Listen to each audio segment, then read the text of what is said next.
What's going on? I'll be your tire guide today to give you an overview about what you need to know about this tire. Today we are looking at two 3575 R15 Centennial Dirt Commander MT tires. This is a Centennial brand tire. It is from the Dirt Commander MT series that they offer. This tire has a performance designation of mud terrain passenger light truck and SUV tire. This tire has a 6-ply construction. I will go over what that means in just a moment. Some of the manufacturer listed features of this tire include symmetrical tread design offers an aggressive stance and durability in rough terrains and various weather conditions. Large tread lugs create a wider contact patch for optimum traction. High void ratio provides effective clear-out for greater control and stability. Aggressive shoulder lugs allow for confident navigation of rocky terrains. Stone ejectors help dislodge stones and provide excellent puncture resistance. Heavily siped tread for greater control in wet conditions. So to start, we will look at the tire size. This is one of the most important parts, if not the most important part of your tire shopping journey, because if you order the wrong size, they more than likely won't work on your vehicle. This tire size should be showing on the screen right now. So let's work from left to right and break down what these three numbers mean. But wait, what do those numbers mean? Let me tell you right now. The first number is for the section width of the tire. The section width of 235 in this sequence refers to the tire's width in millimeters. In other words, this tire is 235 millimeters wide, from sidewall to sidewall. The second number in the tire size refers to the aspect ratio. 75 in the sequence is the aspect ratio of the tire. The aspect ratio is a percentage, and it tells you the ratio of the tire's height to its width. In this example, the aspect ratio number 75 means that the tire's height is 75% of its width. The third and final number of your tire size refers to the rim size or diameter. 15 is the diameter of the rim this tire will go on.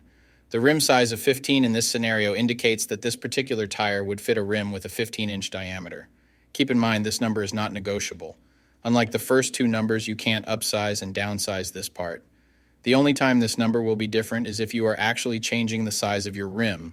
So for example, if you find a fantastic deal on a set of 265/70 or 17 tires, you absolutely cannot use them in place of your current 265/70 or 16 tires, unless you are actually changing the rim size also from 16 to 17. Now, let's get into the other important info on a tire. Besides the three components that make up the tire size, the three other most important components are going to be the load index, speed rating, and ply rating or load range. But wait, what do the numbers mean? Let me tell you right now. So this is where it gets a little more tricky. These three components will sometimes require some additional research to know what your vehicle needs. So let's start with the ply rating / load range. These tires have a 6-ply construction. Each designation represents a different term when looking at a tire. This can directly affect things like max tire pressure and also plays a part in the next two numbers we are going to talk about. When in doubt of the rating your vehicle requires, in most cases it is safe to go with the same rating your vehicle currently has, as long as it was replaced with the correct spec of tire last time they were replaced. Now let's talk about the other two components, load index and speed rating. Next to your tire size, you will see a number and letter combination like 104Q. The number 104 is the load index. This is the number relative to the weight capacity of the tire. The higher the number, the greater the load carrying capability of the tire. Load index ranges from 0 to 150.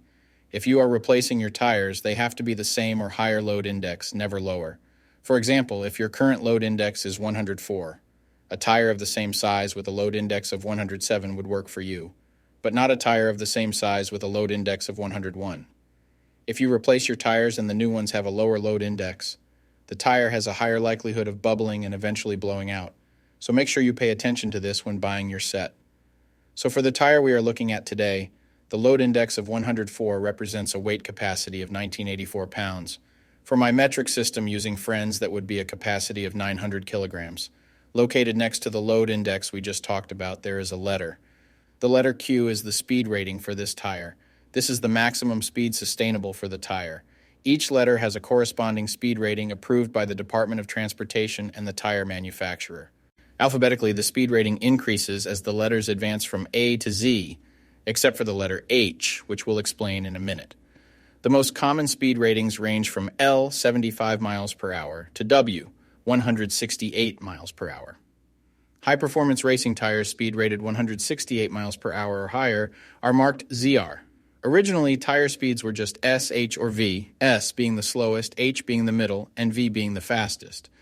Over the years, as tire speeds have evolved, for whatever reason, H has always remained the same, 130 miles per hour. When Z-speed rated tires were first introduced, they were thought to reflect the highest tire speed rating that would ever be required, in excess of 240 kilometers per hour or 149 miles per hour. While Z-speed rated tires are capable of speeds in excess of 149 miles per hour, how far above 149 miles per hour was not identified. That ultimately caused the automotive industry to add W and Y speed ratings to identify the tires that meet the needs of vehicles that have extremely high top speed capabilities. So the speed rating of Q in the case of this tire means that this tire is rated for speeds of 99 miles per hour or 160 kilometers per hour. While speed rating is important in some unique cases, you shouldn't spend a ton of time focusing and comparing tires based solely off of this. While you do want to make sure the tire matches your vehicle manufacturer's specified speed rating, in almost all cases, the speed rating of a tire should always be above 85 miles per hour, which is technically the fastest posted speed limit anywhere in the United States.